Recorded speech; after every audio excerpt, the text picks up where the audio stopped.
नाज़रीन, सीरीज एक शायर में आज हम वरंगल तेलंगाना के मशहूर व मारूफ शायर दाऊद उसलूबी से इनके अदबी सफर से मुताल्लिक गुफ्तगू करते हैं। दाऊद उसलूबी साहब, ETV के खास प्रोग्राम एक शायर में आपका इस्तकबाल है। शुक्रिया आपका। और सबसे पहले आप अपना तारुफ पेश करें। मेरे वालिद मोहतरम हजरत नादिर उसलूबी साहब मशहूर शायर और जो है सादे में शुमार होता है उनका, मैं उनका जो है बड़ा बेटा दाऊद उसलूबी हूँ। और मैं करीब जो है एक 25 साल से जो है शेर कहता हूँ मैं भी, और जो कलाम कहता हूँ मैं वो जो है फेसबुक के ऊपर ज़्यादातर जो है मेरा शो होता है। मैं सऊदी अरब में जो है दम्माम, खुबर, अल्हासा, जुबैल और जिद्दा, इस दौर जो है रियाद, सब जगह पे जो है मैं तकरीबन मुशायरे पढ़ चुका हूँ। और जो है आज जो है मेरे को खुशी इस बात की है कि ETV के जो है नामा निगार मुबीन अहमद ज़ख्म, जो मेरे शायरी के एतबार से मेरे जो है भाई होते हैं, जो मेरे वालिद मोहतरम के जो है खुसूसी और चहीते शागिर्द रशीद है, उनसे जो है आज जो है मिलके बहुत खुशी हुई। और जो है ना, मैं आप लोगों का भी जो है बहुत जो है ममनून और मशकूर हूँ। आप हिंदुस्तान के अलावा सऊदी में भी कई मुकामात पर मुशायरे पढ़े हैं, तो यहाँ का जो माहौल है और सऊदी का माहौल है, वहाँ पर जो अदबी माहौल है उससे मुताल्लिक कुछ बताएं। सऊदी अरब में जो है ज़्यादातर जो है पाकिस्तानी शोरा के साथ में मैं उठा बैठा हूँ। जो पाकिस्तान के मशहूर शायर जो भी आते थे तो वो लोग जो है मेरे से कांटेक्ट करते थे और मेरे को लेके जाते थे, खास करके अपनी गाड़ी ला के मेरे को लेके जाते थे। मैं अल्हासा, आपके खुबर, रियाद और जो है तकरीबन और जिद्दा और तकरीबन जो है मुशायरे घूम चुका हूँ। वहाँ पर बहुत सारे जो है अहबाब हैं, जिसमें सोहेल साकिब साहब मशहूर शायर है वो, और एक कमर साहब है, और तकरीबन जो है बहुत सारे शोर। सऊदी में हिंदुस्तानी शोरों का क्या मुकाम है? हिंदुस्तानी शोरा भी बहुत सारे हैं और बहुत जो है अच्छा जो है कलाम करते हैं और बहुत अच्छा सुनाते हैं वो लोग भी। और ज़्यादातर जो है हिंदुस्तानी और पाकिस्तानी सब जो है एक बराबर के, सब एक ही स्टेज पे आते हैं। वहाँ पर वहाँ के जो सामाइन है वो सामाइन हिंदुस्तानी शोरा को किस तरह पसंद करते हैं? क्या नहीं, काफ़ी पसंद करते हैं हिंदुस्तानी शोरा को भी, क्योंकि और पाकिस्तानी शोरा को भी। पाकिस्तानी शोरा और हिंदुस्तानी शोरा में थोड़ा सा का फ़र्क है बस, कि वहाँ यहाँ के लोग जो है सीधी सेलिस ज़बान में, उर्दू ज़बान में बात करते हैं, वो लोग थोड़ा बहुत ज़रा पंजाबी लहजा जो उनके उसमें शोरा में नज़र आता है, और उसमें भी जो है थोड़े अच्छे साफ जो है कहने वाले लोग भी हैं। आपने कई पाकिस्तानी शोरा के साथ कलाम पढ़ा है, कई महफिलों में शिरकत की है सऊदी में मुख्तलिफ मुकामात पर। आपको क्या लगता है कि पाकिस्तान में जो शायरी हो रही है और हिंदुस्तान में जो शायरी हो रही है उसमें क्या फ़र्क महसूस करते हैं? पाकिस्तानी शायरी में और हिंदुस्तानी शायरी में जो है थोड़ा असर का डिफरेंस ये है कि पाकिस्तानी शोरा जो है आजकल पहले की वैसी शायरी नहीं रही, जैसे अहमद फराज वगैरह जो कहते थे, उन की शायरी में और आजकल के जो शोरा में थोड़ा फ़र्क आ गया, गिरावट आ गई है उर्दू में भी और उनके अंदाज में भी। और इंडिया के जो शोरा है ये तो हमारे जो है अपने यहाँ के हालात से जो जूझ रहे हैं, जो हालात से गुजर रहे हैं, उसकी जो है उसमें अक्कासी करते हैं शायरी में। और बहुत अच्छे शोरा है यहाँ भी, पाकिस्तान के भी शोरा अच्छे हैं, यहाँ के भी शोरा अच्छे हैं। हर जाहिर बात है, हर मुल्क का अपना अपना एक कल्चर है, उसके हिसाब से वो लोग कहेंगे ना। और क्या, हिंदुस्तानी जो शोरा होते हैं वो अमूमन मसाइली शायरी करते हैं, ऐसा कहा जाता है, तो क्या आप इस बात को तस्लीम करते हैं? हाँ, मसाइली शायरी हर जगह में है, हिंदुस्तान में, पाकिस्तान में, दुनिया के हर खित्ते में जो है मसाइली शायरी। मैं वही कह रहा हूँ कि हर आदमी अपने अपने जो है माहौल, अपने कल्चर अपना जो है वो हो जाए। आपको क्या लगता है कि एक शायर जो है वो समाज में इस्लाह का काम कर सकता है? बेशक शायर के अपने अशार जो है वो जो है इस्लाह के ऊपर, और जो वाक़यात गुजरते हैं, रोनुमा होते हैं जिंदगी में, जो लोग देखते हैं वही लिखते हैं, और क्या करते हैं। कोई शायरी जो है अपने उससे तो कुछ नहीं कर सकते, जो गुजरते हैं हालात से गुजरते हैं उस पर लिखना होता है।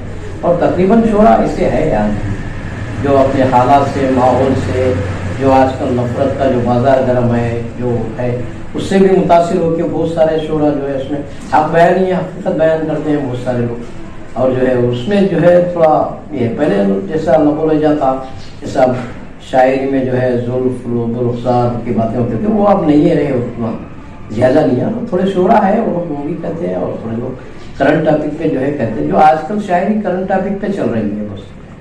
آج کل ہم دیکھتے ہیں کہ ہندوستان میں بولنے پر پابندی ہے، کھل کر بول نہیں پاتا، چاہے وہ قلمکار ہو یا شاعر ہو، تو ایسے ماحول میں شاعر کیا محسوس کرتا ہے؟ شاعر جو ہے کون سے بھی ماحول اپنی جو ہے فطرت اپنی عادت کو بدل نہیں سکتا، الفاظ کو تبدیل کر کے وہ جو ہے جو بیان دینا ہے عوام میں وہ بیان کو پہنچاتا ہے کسی بھی آدمی، اور اس کی جو ہے وہ اصل شاعر تو وہی ہے جو حالات اور جو دیکھتا ہے اس کے جو ہے اس کے بارے میں عکاسی کرنا چاہیے اشعاروں میں، اور اس کی عکاسی وہ ماحول کی عکاسی کرنے والا ہی سچا شاعر ہے۔ اب یہ دو کن دو کی شاعری بولے تو وہ تو لب و رخسار کی باتیں ہوں گے، زلفوں کی باتیں ہوں گے، وہ نہیں، کرنٹ ٹاپک پہ ہونا چاہیے۔ تو آپ کو کیا لگتا ہے کہ جو موجودہ ہندوستان میں جو شاعری ہو رہی ہے وہ موجودہ دور کی مناسبت سے صحیح ہے؟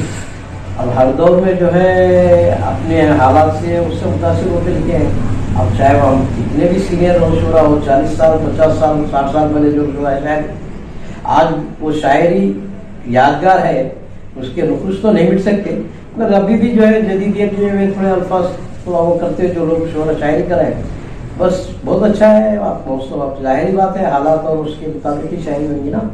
ہندوستان میں آپ کس شاعر پسند کرتے ہیں اور کیوں؟ ہندوستان میں تو ویسے میں کسی ایک کا نام لے کے جو ہے وہ نہیں کر سکتا، ویسے تو بہت سارے شعرا ایسے ہیں جن کو میں پسند کرتا ہوں، کسی ایک کا نام لیا تو بقایا لوگ جو ہے میرے سے ناراض ہو جائیں گے، میں اس کا وہ نہیں کر سکتا، کیونکہ ہر آدمی اپنے اپنے جگہ میں صحیح ہے۔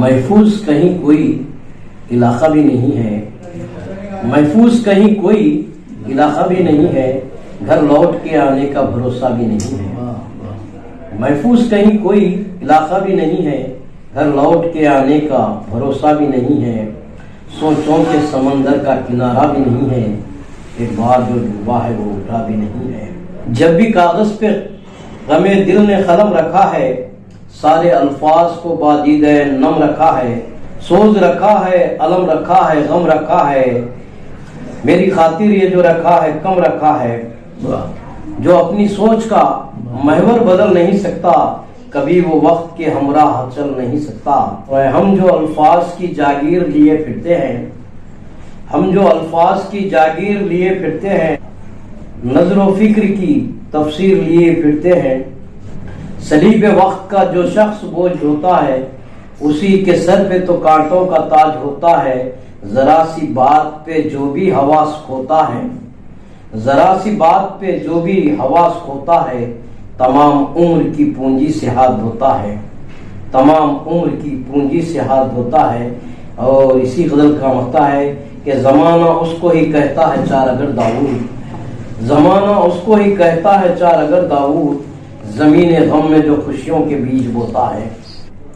آپ کے والد صاحب ایک استاد جن کا شمار استاد شعراء میں ہوتا ہے، جن کے ساتھ شعری مجموعے شائع ہو چکے ہیں، تو ان کا آپ کا والد صاحب کا ان کے نام کا ان کی شخصیت کا آپ پر کتنا اثر پڑا ہے اور آپ اس نے کتنے اس سے فائدہ اٹھایا؟ والد صاحب تو میرے رگ رگ میں بسے ہوئے ہیں پہلی بات، اور والد صاحب وراثت میں شاعری ملی میں۔ آپ سوشل میڈیا پہ زیادہ ایکٹیو ہیں، آپ کے جو کلام ہے وہ اکثر فیس بک اور یوٹیوب پر شاید دیکھا جاتا ہے، سنا جاتا ہے، تو کیا یہ جو پلیٹ فارم ہے وہ شعراء کے لیے بڑا فائدہ مند ثابت ہو رہا؟ ہاں، فیس بک پہ تو جو ہے تقریباً جو ہے شعراء ہے اور بہت سینئر شعراء بھی ہے، اس میں ناصر کاظمی صاحب کے فرزند ہیں، حسن کاظمی صاحب، اور بہت سارے شعراء ہیں اس پہ، سہیل ثاقب صاحب ہے اور اقبال قمر صاحب ہے، اور بہت سارے شعراء ہیں جو اچھا شعر کہتے ہیں اور بہت مشہور ہستیوں کے فرزند ہیں۔ میرے استاد میرے والد محترم تھے، ان کے بعد میں جو ہے میں جو فیس بک پہ جو بھی کلام ڈالتا ہوں، میرے جو ہے نقاد ہی میرے استاد ہے، جو ان کی بدولت میں آج تک یہاں پر پہنچا ہوں الحمدللہ۔ یہ تھے ورنگل تلنگانہ کے مشہور و معروف شاعر داؤد اسلوبی۔ ای ٹی وی بھارت کے لیے ورنگل سے مبین احمد زخم کی رپورٹ۔